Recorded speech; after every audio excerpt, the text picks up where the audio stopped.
코린 여러분 안녕하세요. 코비애TV입니다. 오늘 준비한 무서운 이야기는 코비애TV 구독자 써니 엄마님의 제보 사연인데요. 그럼 이야기 바로 시작하도록 하겠습니다.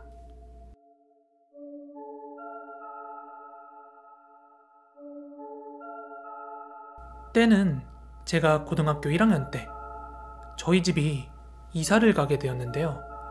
부모님께서 새로운 아파트를 분양을 받으셔서 기존에 살던 집은 팔고 저희가 그 아파트에 입주하기 전까지 잠깐 지낼 수 있는 아파트에 전세로 들어가게 되었습니다. 저희 가족이 그 전셋집으로 이사를 하던 해가 1990년 여름방학 기간이었습니다.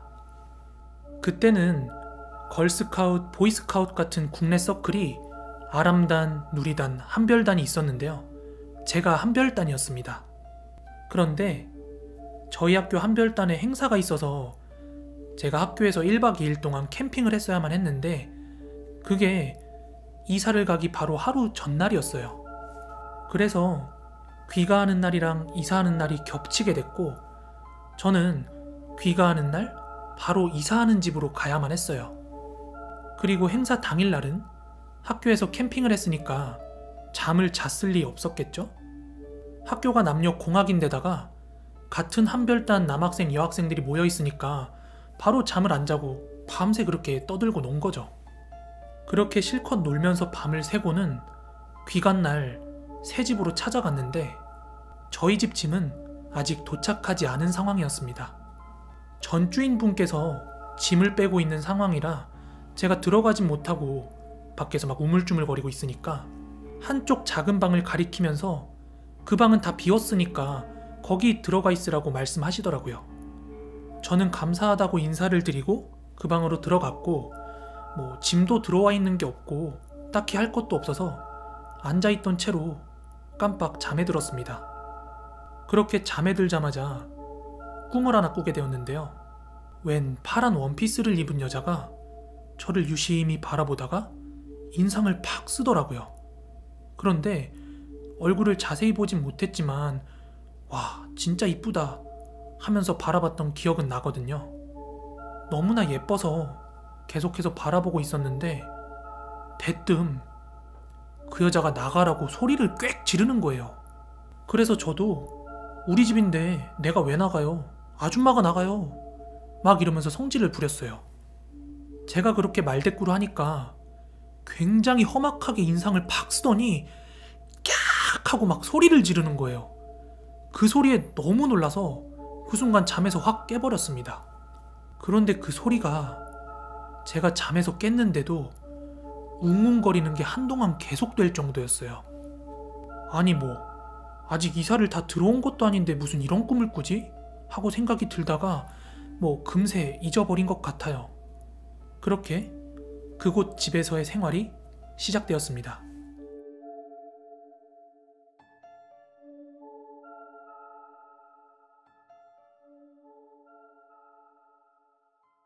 저는 밤에 집에서 공부를 할 때면 방에 있는 불은 다 끄고 스탠드 하나만 켜놓고 공부를 할 때 집중이 잘 되는 편이에요. 그래서 항상 늦게까지 깨어있는 편이었는데 이상하게도 그 집에서는 제가 그렇게 공부를 하고 있으면 꼭 누군가가 제 뒤에서 바라보고 있는 것 같은 느낌이 들기 시작했어요.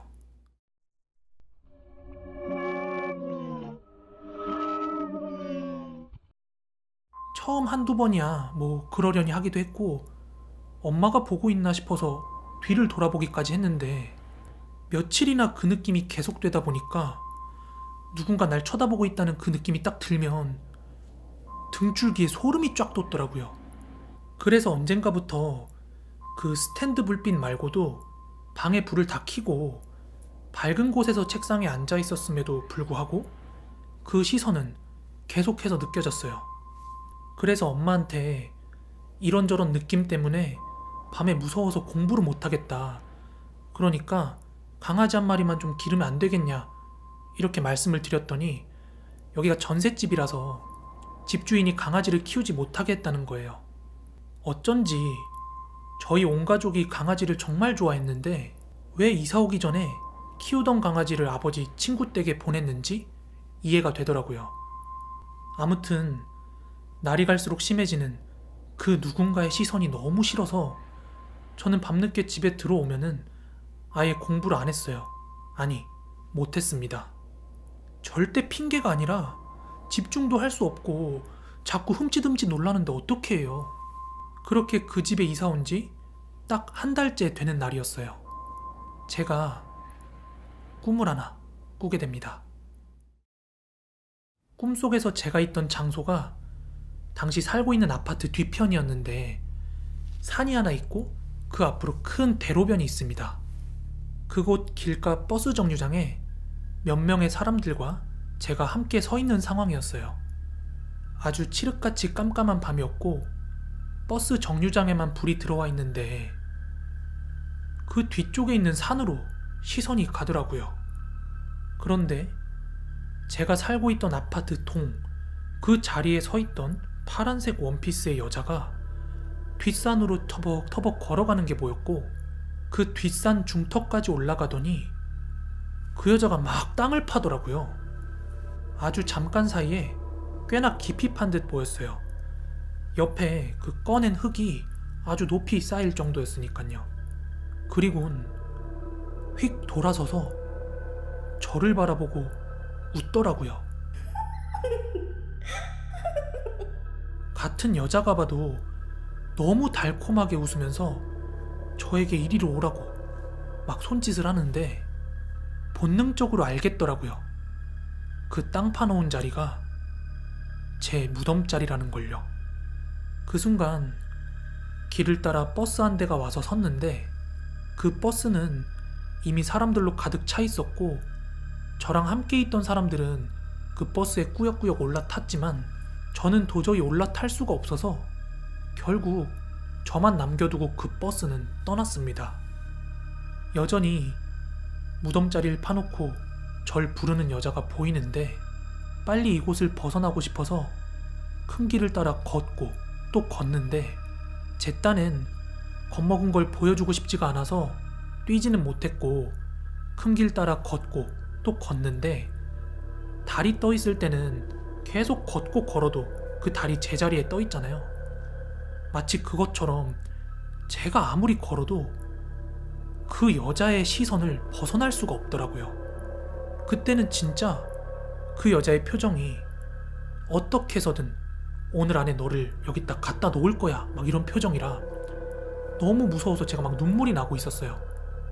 그러던 그때 저 멀리서 나타난 하얀 강아지 한 마리, 이사 오기 전까지 함께 살던 우리 아롱이였어요. 아롱이가 달려와서 제게 안기는 순간 주위가 환해지면서 저는 잠에서 깰 수 있었습니다.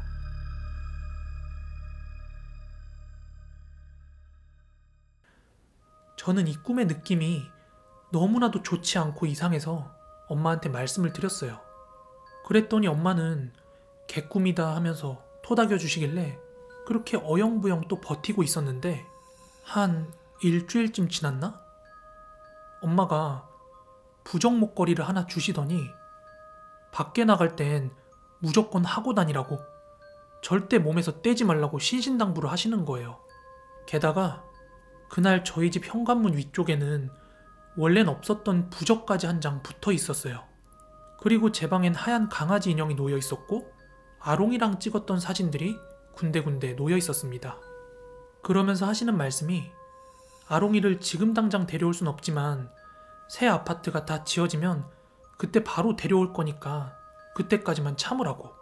그리고 한동안 뭘 하든 몸 좀 사려라. 펄떡거리지 말고 조심하고 다녀라. 이러시네요. 그렇게 시간이 지나서 그 꿈을 꾼 지도 어느덧 한 달이 지날 무렵이었습니다.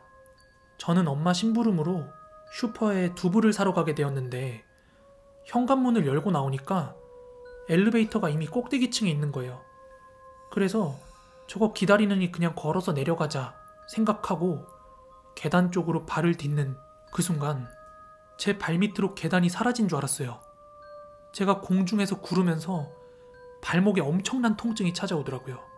근데 평소에 멍도 잘 들고 상처도 잘 나는 저질 피부를 가졌음에도 불구하고 온몸에 아무런 상처 없이 발목만 똑 부러졌답니다. 그런 계단에서 잘못 구르면 목도 부러지고 한다는데 그렇게 열심히 굴렀는데도 불구하고 발목만 그 정도로 다친 건 정말 천운이라고 하더라고요. 그렇게 3개월을 답답하게 발목 깁스를 하고 살았고, 깁스를 풀었을 땐 또 풀었다고 그렇게 마음껏 뛰어다니지도 못했어요. 왜냐하면 엄마한테 전해 들은 말이 있었거든요. 제가 2번째 꿈을 꿨던 그날, 제 꿈 이야기를 들은 엄마가 이건 그냥 넘길 꿈이 아니다 그렇게 생각이 들어서 잘 아는 절에 스님을 찾았답니다. 이건 여담이지만 저희 엄마는 교회 권사님이세요.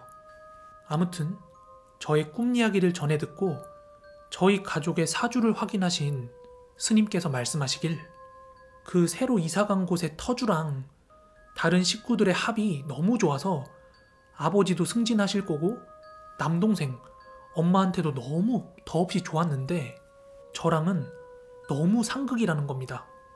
제가 그 터에서 지내면 이 터주가 방해받고 자기가 밀려날 거라고 생각하기 때문에 어떻게 해서든 저를 쫓아내려 할 거라고, 당장 나가지 않으면 죽여서라도 없애려 할 거라고 그러시더래요.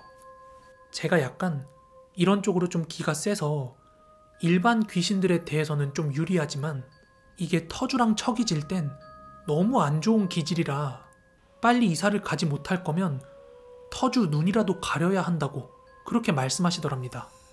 눈을 가려도 이미 본 것에 대한 기억이 있기 때문에 어떻게 해서든 액땜을 한다고.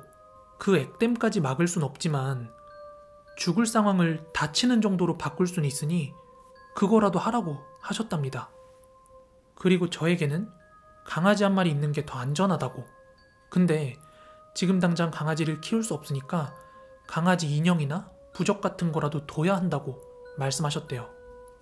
제가 개와 함께 있으면 그 개의 기운이 저의 기운을 더 증폭을 시켜서 앞으로도 살면서 귀신 손 탈 일은 없을 거라고요.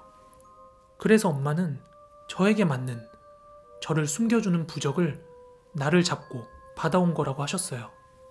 저는 그때 그 스님 덕분에 무탈하게 잘 살고 있는 것 같습니다. 그리고 가끔은 궁금하기도 해요. 그 터주신 벌써 30년이 지났는데 아직도 거기에 살고 있는 건 아니겠죠? 네, 오늘 준비한 무서운 이야기는 여기까지고요.